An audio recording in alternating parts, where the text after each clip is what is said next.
The Galactic Council's chambers simmered with energy, the tension a near-tangible force vibrating through the domed hall. Delegates from dozens of species filled the tiers of seats, their voices blending into a cacophony of clicks, hums, and guttural growls. The air smelled faintly of ozone and strange alien pheromones. At the center, where the Council's brightest spotlights converged, stood Makrek, supreme warlord of the Zorthar Dominion. He was an imposing figure, over 8 feet tall and encased in crimson battle armor etched with jagged scars of his conquests.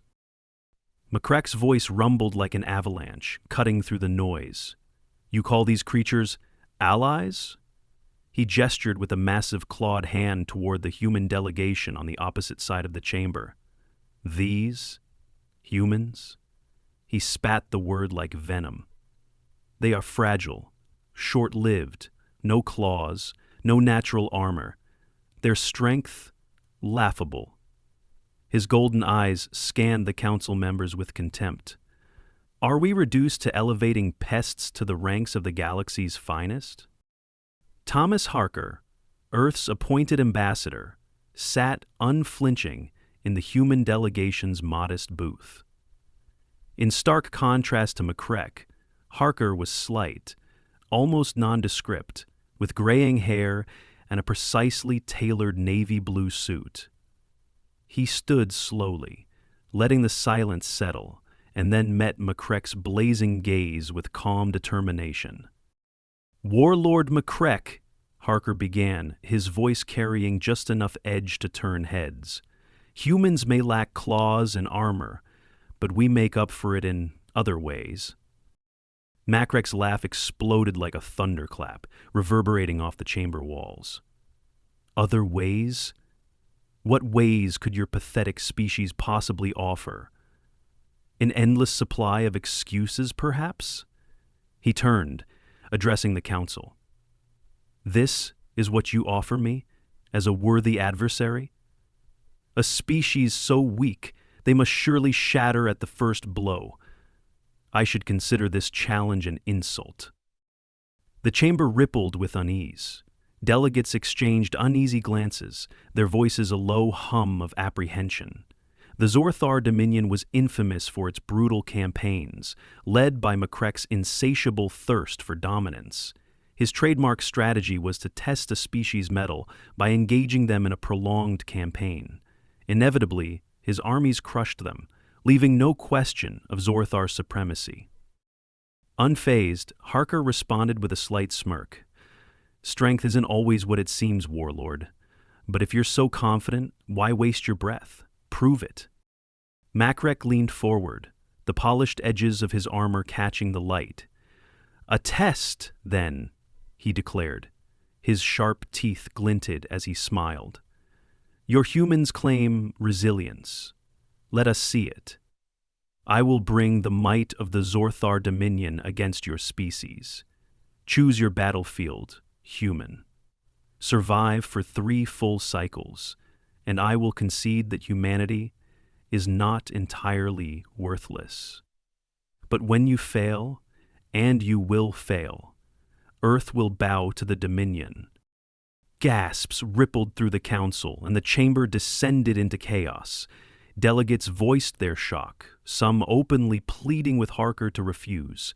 The stakes weren't just Earth's independence, they were its existence. Harker stepped forward, his hands clasped behind his back. His composure never wavered. 3 cycles, you say? That's all?" He allowed himself the faintest of grins. "We accept. The second electrons are connected to these multiple variable safety procedures. Together, they can talk." The chamber erupted in uproar. Several delegates rose from their seats, their voices demanding explanations or shouting in disbelief. Makrek, for his part, roared with laughter, the sound almost feral in its delight. "So be it, human," he bellowed.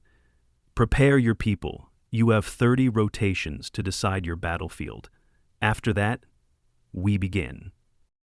As Makrek strode out of the chamber, his hulking frame towering over every being in his path, Whispers of despair filled the room. Harker, however, remained composed. He collected his notes, nodded politely to the human delegation, and walked out in silence, his mind already racing with plans. Back on Earth, the reception was far less composed. The announcement of Harker's acceptance of Makrek's challenge sparked a media firestorm. News broadcasts replayed clips of the Galactic Council session on endless loops. Pundits called the decision reckless.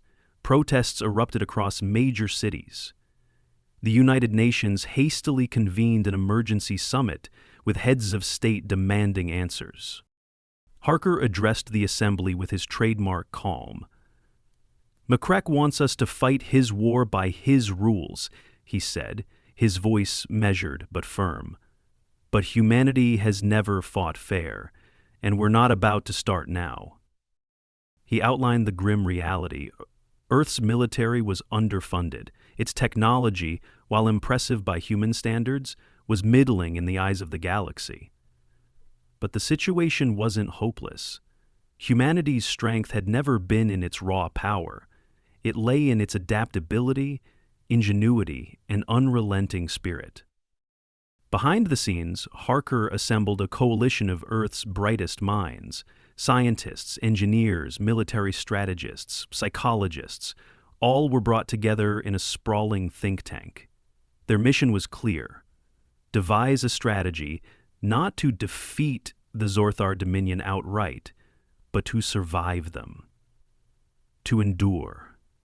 Ideas flowed freely, some dismissed as absurd, others refined into actionable plans. It became clear early on that direct confrontation was a death sentence.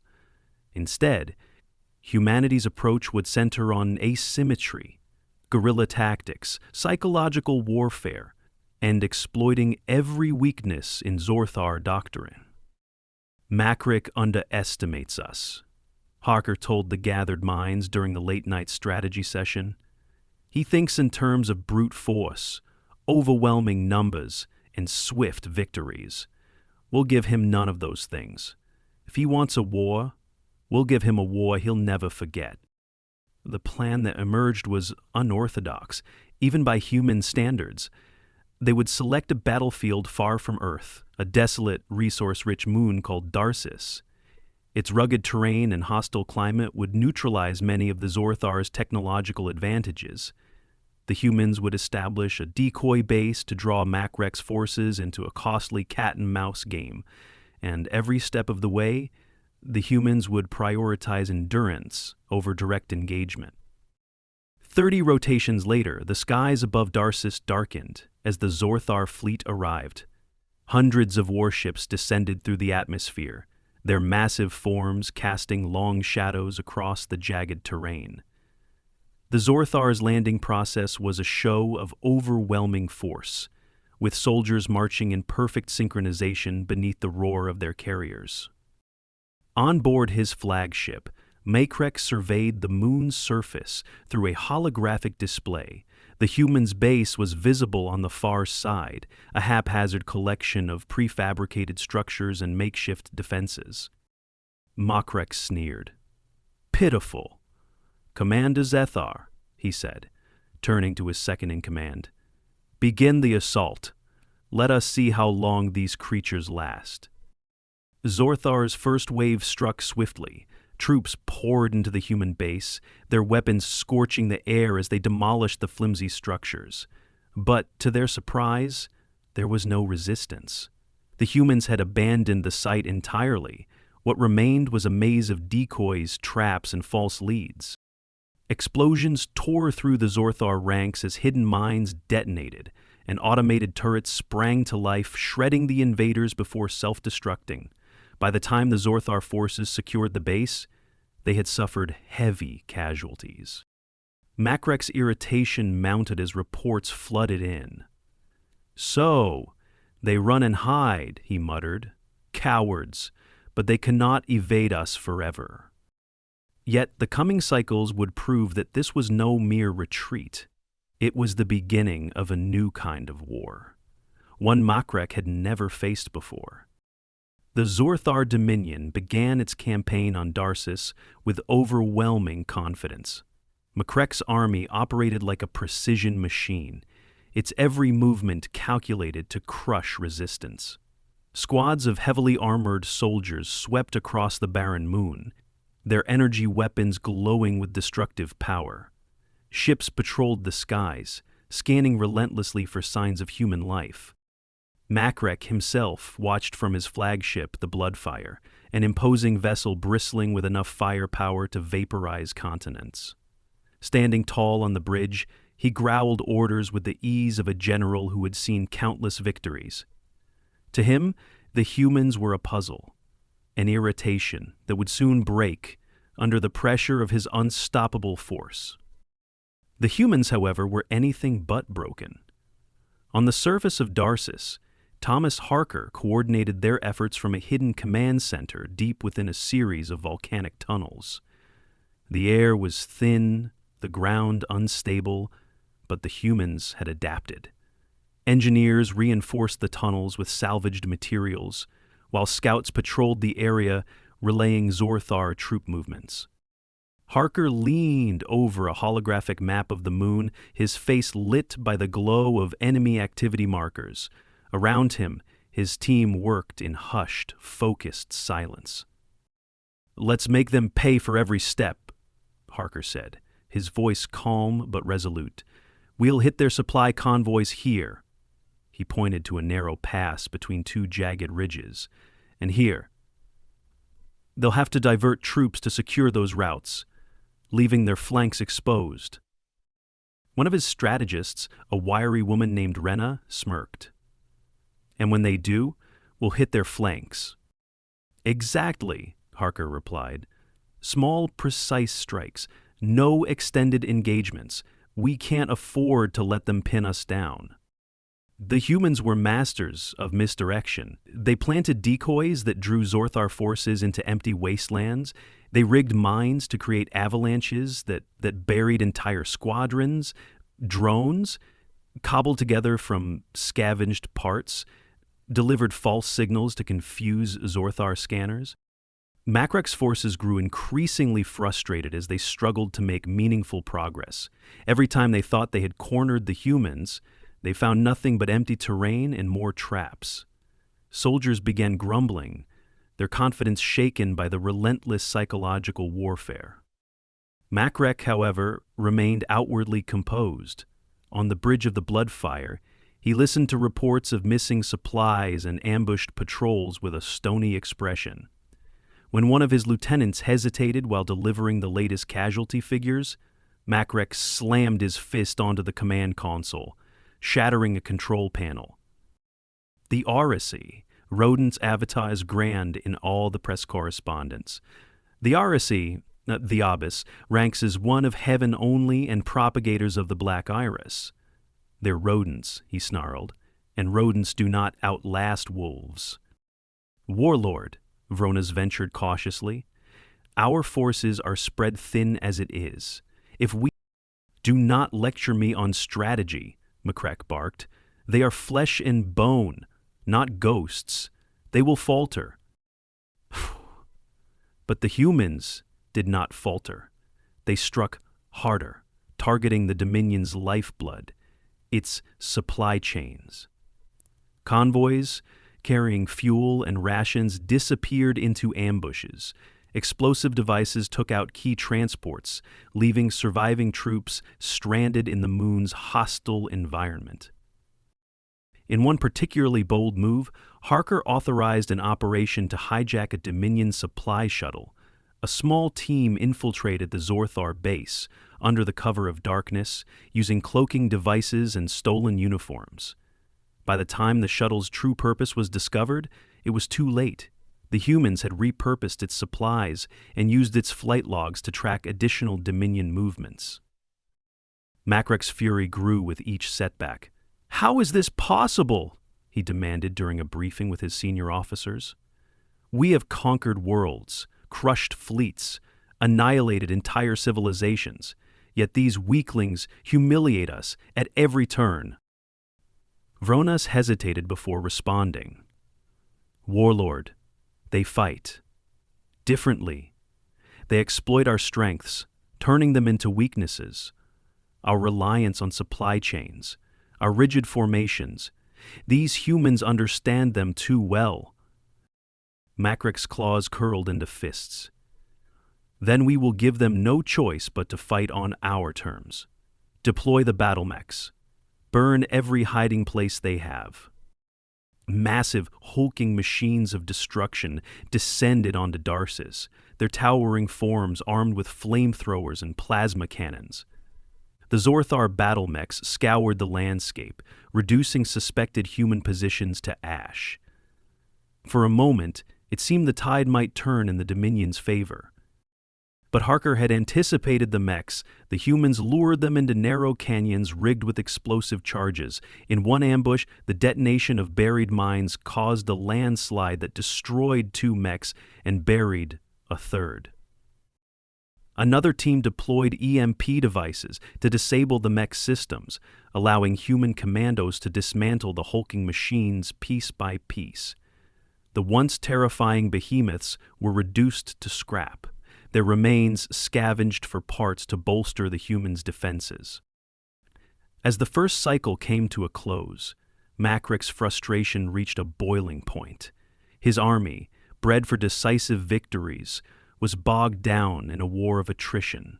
Supplies were running low, morale was plummeting, and his once unquestionable authority was being quietly doubted by his subordinates. In contrast, the humans were thriving. Their unconventional tactics, their ability to adapt, and their refusal to yield had turned the tide of the conflict. Darcis, once thought to be a death trap, had become a crucible in which humanity's resilience was forged stronger than ever. Makrek's commanders, desperate for results, suggested pulling back to regroup, but Makrek would hear none of it. "We are the Zorthar Dominion," he growled. "We do not retreat. We do not falter, crush them, leave nothing standing."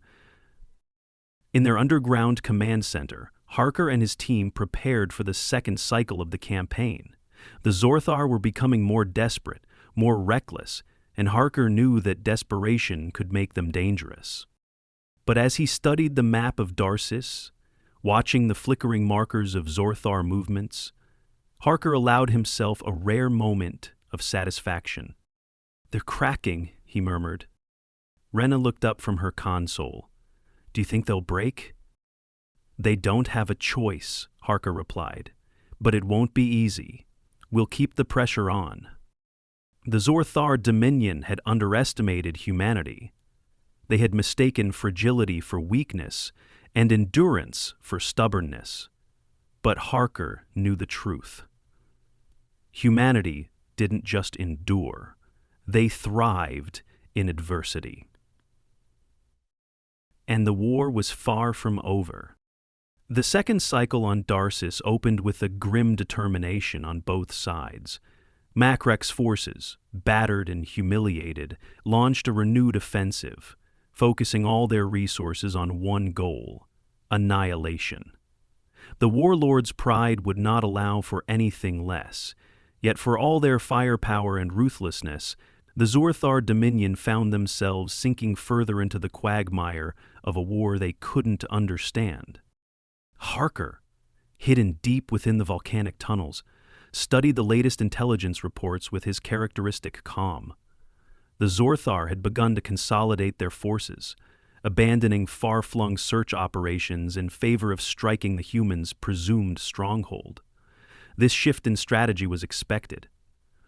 Harker and his team had planned for it.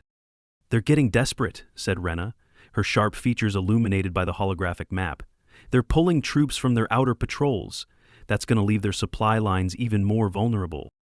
"And we're going to make sure they feel it," Harker replied. He gestured to a cluster of Zorthar supply depots highlighted on the map.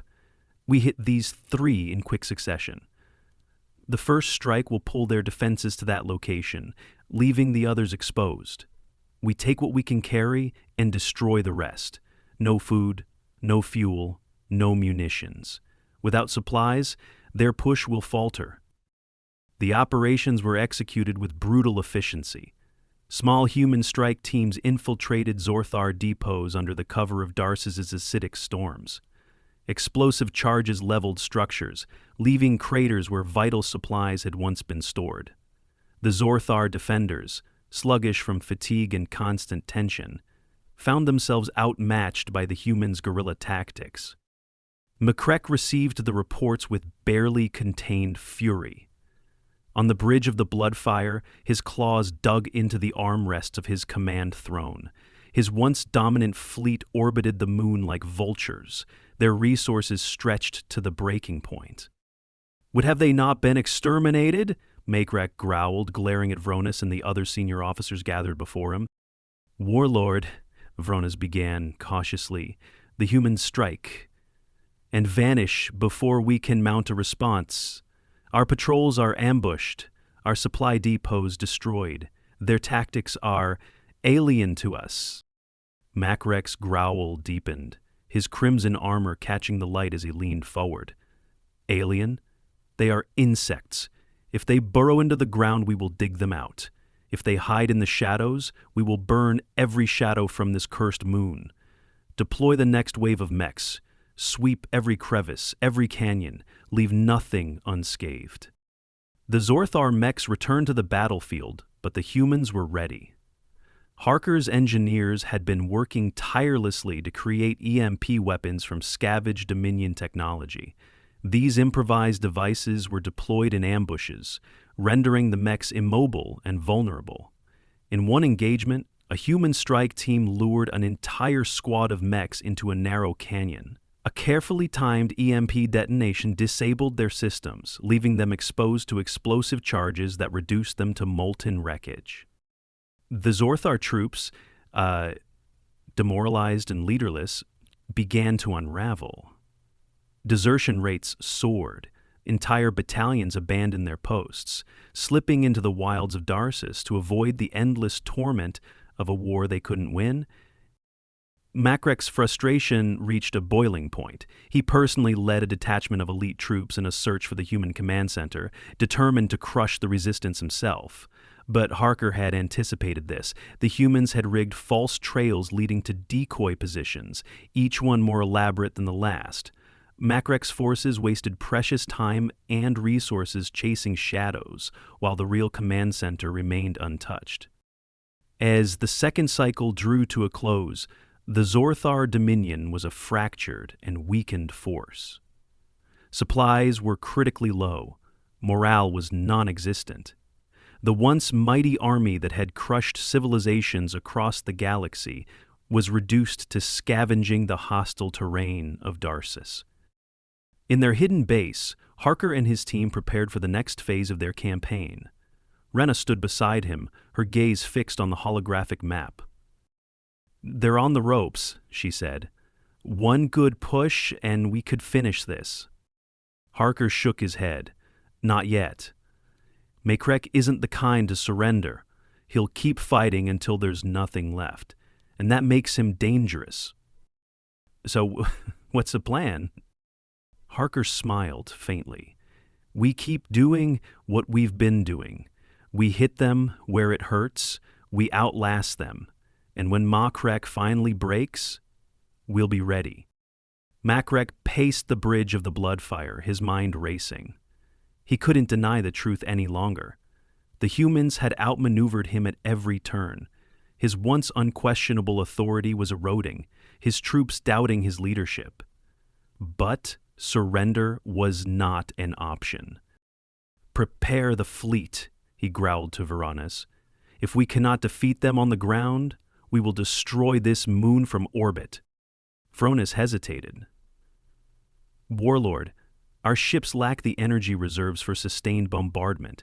If we—" "Do it!" Makrek roared, slamming his clawed fist onto the command console. "Burn this moon to ash!"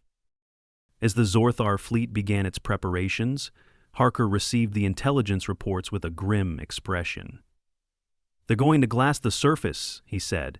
"They'd rather destroy Darcis than admit defeat." Rena frowned. "What do we do?" Harker's smile returned, faint but resolute. We let them, and then we turned their own desperation against them. The war was far from over, but Harker knew the tides of battle were shifting irrevocably. Humanity's endurance had brought them to the brink of victory. Now, it was time to finish what they had started. The second cycle left the Zorthar Dominion reeling.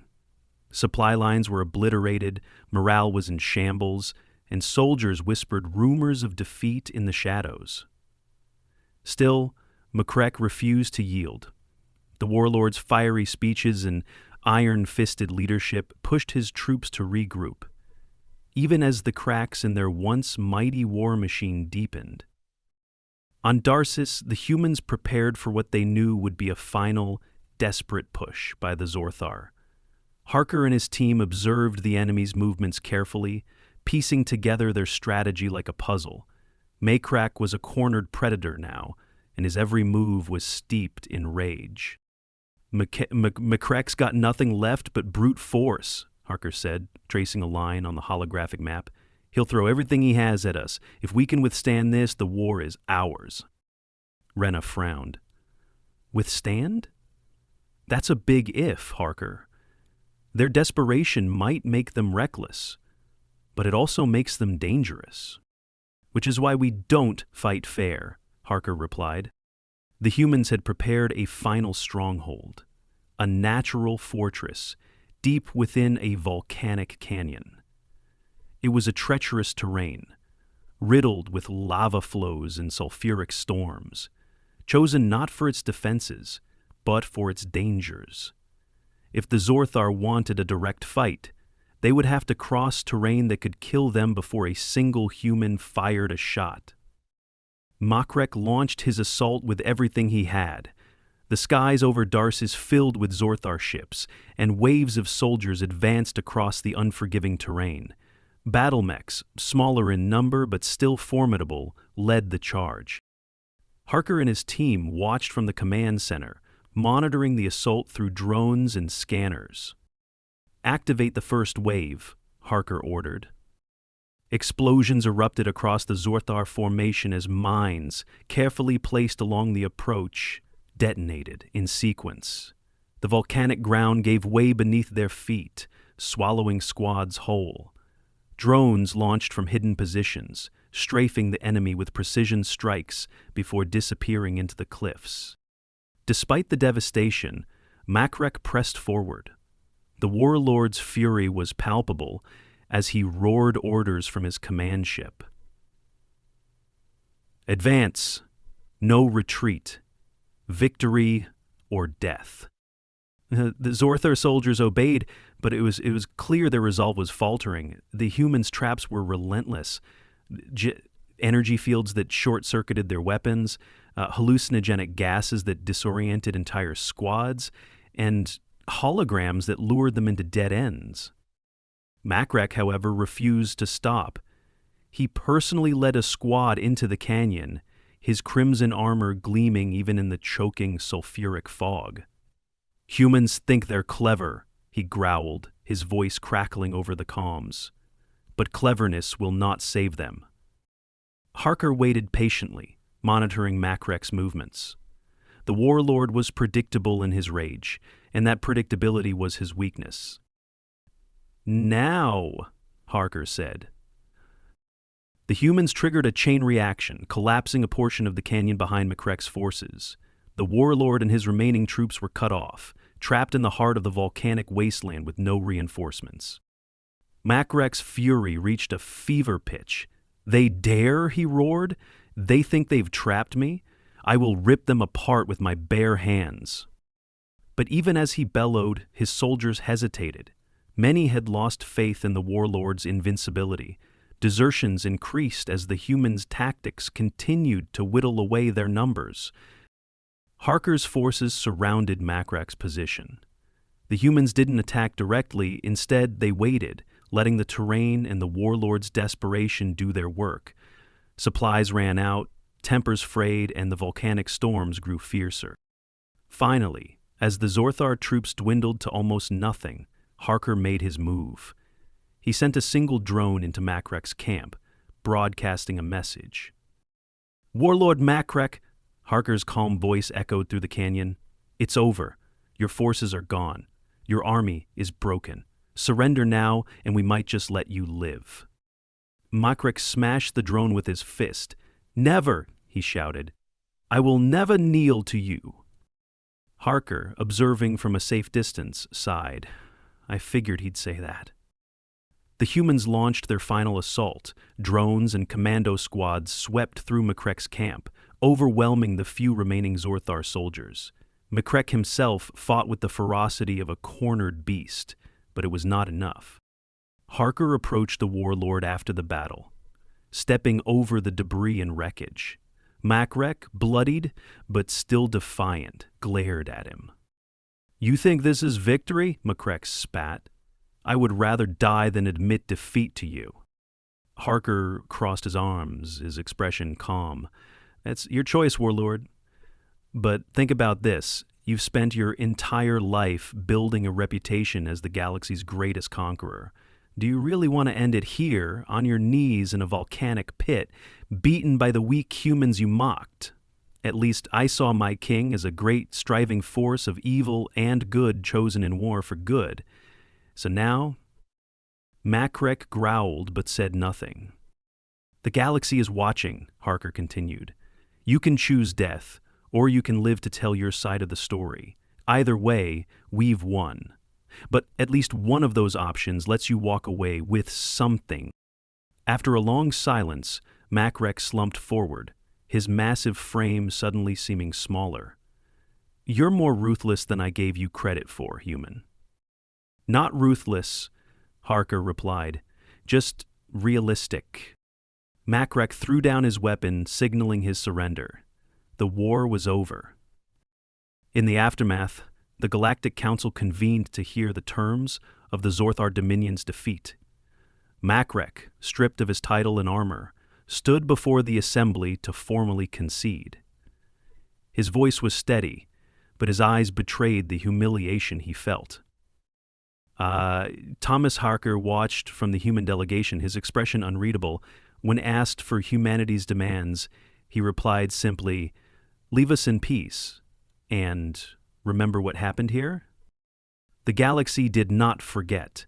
The Zorthar Dominion, once the most feared force in the universe, was broken, and humanity, the species so many had underestimated, was now regarded with equal parts respect and caution. As for Makrek, he returned to the Zorthar homeworld in disgrace, spending the rest of his days recounting the war against humanity. Though his stories were bitter, they were tinged with a reluctant admiration for the species that had outlasted his mighty army. For the rest of galactic history, Darcis became a symbol of humanity's resilience, a testament to their ability to turn weakness into strength and survive against impossible odds.